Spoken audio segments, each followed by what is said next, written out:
Bismillahirrahmanirrahim. Assalamualaikum warahmatullahi wabarakatuh. Saya Sri Pratiwi dari 4HPGSD Universitas Muhammadiyah Tangerang. Di sini saya akan menjelaskan tentang rencana pelaksanaan pembelajaran atau RPP untuk memenuhi ujian akhir semester perencanaan pembelajaran sekolah dasar. Nah, ini yang pertama, untuk satuan pendidikan SD Negeri Kamal 09 Pagi, kelas 4, semester 1, tema 4, subtema 1, muatan terpadu IPS, pembelajaran 1, alokasi waktu 1 hari. A. Kompetensi inti, yang ada 4 poin. Yang pertama, menerima dan menjalankan ajaran agama yang dianutnya. Yang kedua, memiliki perilaku jujur, disiplin, tanggung jawab, santun, peduli, dan saling percaya diri dalam berinteraksi dengan keluarga, teman, guru, dan tetangga. Yang ketiga, memahami pengetahuan faktual dengan cara mengamati, mendengar, melihat, membaca, dan menanya berdasarkan rasa ingin tahu tentang dirinya, makhluk ciptaan Tuhan dan kegiatannya, dan benda-benda yang dijumpainya di rumah, di sekolah, dan di tempat bermain. Yang keempat, menyajikan pengetahuan faktual dalam bahasa yang jelas dan logis dan sistematis, dalam karya yang estetis, dalam gerakan yang mencerminkan anak sehat, dan dalam tindakan yang mencerminkan perilaku anak beriman dan berakhlak mulia. Yang B, kompetensi dasar dan indikator pencapaian kompetensi. Karena kita pilih mata pelajaran IPS, jadi kompetensi dasarnya adalah mengidentifikasi kegiatan ekonomi dan hubungannya dengan berbagai bidang pekerjaan serta kehidupan sosial dan budaya di lingkungan sekitar sampai provinsi. Indikator pencapaian kompetensi membandingkan jenis pekerjaan sesuai tempat hidup penduduk. Selanjutnya, menyajikan hasil identifikasi kegiatan ekonomi dalam meningkatkan kehidupan masyarakat di bidang pekerjaan sosial dan budaya di lingkungan sekitar sampai provinsi. Indikatornya adalah melaporkan jenis pekerjaan berdasarkan tempat tinggal penduduk dalam bentuk diagram Venn. B. Tujuan pembelajaran. Terdapat 6 poin. Yang pertama, setelah membaca cerita tentang pelestarian alam, siswa mampu menilai tokoh yang ada di dalam cerita dengan detail. Yang kedua, setelah membaca cerita tentang pelestarian alam, siswa mampu mendeskripsikan tokoh melalui gambar dan tulisan dengan perinci. Yang ketiga, setelah membaca teks dan mengamati gambar tentang pekerjaan di pegunungan, siswa mampu membandingkan jenis-jenis pekerjaan yang ada di sekitar mereka dalam bentuk diagram Venn. Yang keempat, setelah membuat diagram Venn, siswa mampu mengembangkan laporan tentang jenis pekerjaan dalam bentuk tulisan dengan lengkap. Yang kelima, setelah berdiskusi, siswa mampu menginformasikan pentingnya menjaga keseimbangan alam dan kelestarian sumber daya alam dalam bentuk peta pikiran. Yang keenam, setelah berdiskusi, siswa mampu menuliskan contoh kegiatan yang dapat menjaga keseimbangan dan kelestarian sumber daya alam dengan lengkap. Nah, di sini ada C, penguatan pendidikan karakter atau PPK. Karakter peserta didik yang diharapkan, yang pertama religius, yang kedua nasionalisme, yang ketiga santun, keempat disiplin, kelima gotong royong, keenam mandiri. Selanjutnya pendidikan anti korupsi, yang pertama tanggung jawab, keberanian, kejujuran. Pendidikan anti korupsi, yang pertama tanggung jawab, keberanian, kejujuran, menghargai semua, kegigihan, keadilan, dan peduli. D. Materi pembelajaran IPS, jenis-jenis pekerjaan. Membandingkan jenis pekerjaan di sekitar dengan menggunakan diagram Venn. Membandingkan jenis pekerjaan yang lain di sekitar. Nah, E. Model pendekatan dan metode pembelajaran. Model pakai cooperative learning, tekniknya example non-example, pendekatannya scientific, metodenya penugasan, tanya jawab, diskusi, dan ceramah. Untuk yang F, media, alat, dan sumber belajar. Untuk medianya kita pakai laptop, LCD, C. PowerPoint dan poster. Poster jenis-jenis pekerjaan. Selanjutnya sumber belajar, ini ada buku guru, tema berbagai pekerjaan kelas 4, buku tematik, kurikulum 2013. Selanjutnya ada buku siswa tema, berbagai pekerjaan kelas 4, buku tematik, kurikulum 2013. Ada beberapa link YouTube. Selanjutnya kegiatan pembelajaran. Yang G, kegiatan pembelajaran, itu ada pendahuluan deskripsi kegiatan. Guru bersama siswa saling memberi dan menjawab salam dengan santun. Yang kedua, siswa dicek kehadiran dengan menggunakan presensi oleh guru atau absensi. Yang ketiga, kelas dilanjutkan dengan berdoa. Doa dipimpin oleh siswa yang datang paling awal untuk menghargai kedisiplinan siswa. Yang keempat, siswa menyiapkan diri agar siap untuk belajar serta memeriksa kerapian diri dan bersikap disiplin dalam setiap kegiatan pembelajaran. Yang kelima, guru merangsang siswa untuk berpikir dan mengaitkan pikiran siswa dengan materi yang akan diajarkan. Yang keenam, guru mengawali dengan mengajukan beberapa pertanyaan, yaitu guru bertanya kepada siswa tentang pekerjaan orang tua. Guru mengambil sampel atau contoh pekerjaan orang tua siswa yang menghasilkan barang dan menghasilkan jasa. Lalu kegiatan inti, guru menyampaikan materi pembelajaran dengan bantuan media gambar jenis-jenis pekerjaan, yaitu seperti poster pekerjaan. Yang kedua, guru membagi siswa menjadi berpasangan. Ketiga, menjelaskan penerapan model pelajaran mind mapping dalam pembelajaran, yaitu memaparkan cara menggunakan mind mapping dalam pembelajaran IPS materi jenis-jenis pekerjaan. Yang keempat, guru membagikan kertas kosong dan pensil warna kepada setiap kelompok. Kelima, suruhlah seorang dari masing-masing kelompok menceritakan materi yang baru terima dari guru. Yang kelima, suruhlah seorang dari masing-masing kelompok menceritakan materi yang baru terima dari guru dan pasangan mendengarkan sambil membuat catatan-catatan kecil di dalam diagram mind mapping. Kemudian bergantian peran. Yang keenam, menawarkan bantuan atau bimbingan kepada kelompok yang kesulitan dalam menyelesaikan tugas yang diberikan.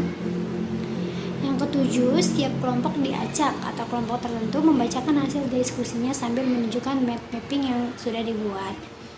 Yang ke-8, guru mengulangi atau menjelaskan kembali materi yang sekiranya dipahami siswa. Nah, untuk kegiatan penutup, guru meminta siswa untuk menyimpulkan hasil pembelajaran. Kedua, guru memberikan penguatan hasil akhir terhadap proses pembelajaran ke dalam suatu kesimpulan yang tepat. Yang ketiga, siswa bersama guru melakukan refleksi atau pembelajaran yang telah berlangsung. Seperti apa saja yang telah dipelajari dari kegiatan hari ini, apa saja yang belum dipahami dalam pembelajaran, dan apa saja yang ingin diketahui lebih lanjut. Yang kelima, siswa menyimak cerita motivasi tentang pentingnya sikap disiplin dan tanggung jawab. Yang keenam, siswa diajak untuk selalu mensyukuri nikmat yang diberikan oleh Tuhan Yang Maha Esa. Yang ketujuh, kelas ditutup dengan doa bersama dipimpin oleh salah seorang siswa. G. Teknik penilaian. Teknik penilaian itu ada penilaian sikap dan penilaian pengetahuan. Penilaian sikap itu mencatat hal-hal menonjol, positif atau negatif yang ditunjukkan siswa dalam sikap disiplin dan tanggung jawab melalui jurnal. Yang B. Penilaian pengetahuan. IPS, indikatornya mengidentifikasi kegiatan ekonomi dan hubungannya dengan berbagai bidang pekerjaan serta kehidupan sosial dan budaya di lingkungan sekitar sampai provinsi. Teknik penilaian tes tertulis, bentuk instrumen soal isian. Unjuk kerja IPS. Muatan IPS, indikatornya melaporkan jenis pekerjaan berdasarkan tempat tinggal penduduk dalam bentuk tulisan atau diagram Venn. Teknik penilaian unjuk hasil, bentuk instrumen, rubrik penilaian pada buku guru halaman 11. Nah, untuk remedial, siswa yang belum memahami bagaimana mengisi tugas dan dapat dilatih kembali oleh guru, mintalah siswa untuk memikirkan dua hal yang berbeda, misal air mineral dan air teh. Kemudian siswa menuliskan persamaan dan perbedaannya. Selanjutnya ada pengayaan. Apabila masih ada waktu, siswa bisa menuliskan. Selanjutnya pengayaan. Apabila masih ada waktu, siswa dapat menuliskan akhir cerita dari cerita taman bermain yang hilang sesuai imajinasi mereka. Nah, ini ada jurnal penilaian sikap. Selanjutnya rubrik penilaian IPS. Ini ada kriteria sangat baik, cukup, dan perlu pendampingan. Jenis pekerjaan dan wilayah tempat bekerja. Sangat baik yaitu menyebutkan dan menjelaskan dua jenis pekerjaan yang sesuai dengan wilayah tempat bekerja. Selanjutnya kriteria tugas pekerja baik yaitu menyebutkan sebagian besar tugas, menyebutkan manfaat pekerjaan bagi pekerja dan masyarakat dan sebagian besar benar. Ini yang di checklist ya. Selanjutnya hasil yang diperoleh yaitu menyebutkan hasil yang diperoleh pekerja dari pekerjaannya dan sebagian besar benar. Untuk penilaiannya, total nilai siswa dibagi total nilai maksimal dikali 10. Ini dari refleksi guru. Nah, selanjutnya yaitu lampiran-lampiran. Yang pertama ada media pembelajaran dan alat peraga.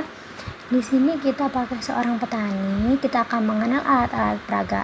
Dari petani itu salah satunya ada cangkul, ada traktor, ada ladang, ada bajak singkal, garu sisir, garu piring, dan lain sebagainya. Selanjutnya kita masuk ke materi. Untuk materi IPS ini jenis-jenis pekerjaan ada, kita literasi dulu membaca. Ketika liburan tiba, Lani mengunjungi kakeknya. Kakek Lani tinggal di daerah pegunungan. Udara di sana terasa sejuk, berbeda dengan udara tempat tinggal Lani. Setiap pagi, Lani tidak pernah bosan menemani kakeknya berjalan pagi. Tempat tinggal kakek Lani dekat dengan perkebunan teh. Kakeknya sering mengajak Lani berjalan-jalan mengitari perkebunan teh. Lani diberitahu oleh kakeknya bahwa teh merupakan salah satu tanaman yang dapat tumbuh dengan baik di daerah berudara sejuk.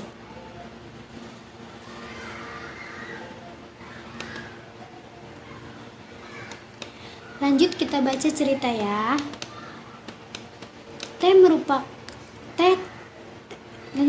Lanjut kita baca cerita. Di sini ada tempat hidup tanaman teh. Teh merupakan minuman yang banyak dikonsumsi oleh masyarakat di berbagai belahan dunia. Di Indonesia, tanaman teh tumbuh subur di wilayah pegunungan yang berudara sejuk. Teh merupakan salah satu tanaman yang tumbuh di daerah dengan ketinggian antara 200 sampai dengan 2000 meter di atas permukaan laut. Tanaman teh dapat tumbuh dengan baik di daerah dengan suhu antara 14 derajat Celcius sampai dengan 25 derajat Celcius yang cukup mendapat curah hujan karena tanaman teh tidak tahan terhadap kekeringan. Curah hujan sangat dibutuhkan untuk menjaga perakaran tanaman teh di Widey, di Bogor, di Brebes, Wonosobo, Malang. Adapun perkebunan teh di Pulau Sumatera antara lain di Simalungang, di Kerinci, pohon teh juga berfungsi untuk mencegah terjadinya erosi. Tanaman teh yang ditanam berjajar rapi dengan jarak 1 meter dapat menahan derasnya aliran air sehingga tanah tidak terkikis terbawa air. Jadi selain berfungsi sebagai bahan minuman, teh juga berfungsi untuk menjaga lingkungan. Nah, setelah membaca teks di atas, Lani semakin paham. Tak heran pohon teh di kebun dekat rumah kakeknya tumbuh subur. Iklim di sana juga sangat mendukung untuk tumbuh kembang tanaman teh. Ada 5 pertanyaan. Yang pertama, di mana tanaman teh dapat tumbuh dengan baik? Yang kedua, bagaimana caranya agar tanaman teh bisa bermanfaat menahan erosi? Yang ketiga, apa yang terjadi apabila tanaman teh terus-menerus dikonsumsi besar-besaran? Yang keempat, apa yang sebaiknya dilakukan oleh petani teh agar tumbuhan teh tetap bertahan? Yang kelima, apa yang kamu dapat lakukan agar tanah yang digunakan untuk menanam tetap subur? Nah, banyak masyarakat yang menikmati teh, akan tetapi tahukah kamu proses pembuatan teh? Jadi di proses pembuatan teh ini melibatkan banyak sekali jenis pekerjaan. Untuk mengelola teh menjadi minuman, banyak jenis pekerjaan yang terlibat. Ada penanam teh, ada pemetik teh, penggiling daun teh, dan pengemas teh. Apa yang kamu ketahui tentang jenis pekerjaan di sekitarmu? Lalu bandingkan temanmu dengan informasi yang dimiliki temanmu. Tulislah hasilnya dalam diagram Venn. Diagram Venn harus memuat dua jenis pekerjaan, daerah mereka bekerja, apa yang dikerjakan dan hasil yang diperoleh, dampak dari pekerjaan mereka bagi masyarakat dan pekerja. Nah, ini ada kunci jawaban dari pertanyaan tadi. Cukup sekian pemaparan RPP dari saya, kurang lebihnya mohon maaf. Wassalamualaikum warahmatullahi wabarakatuh.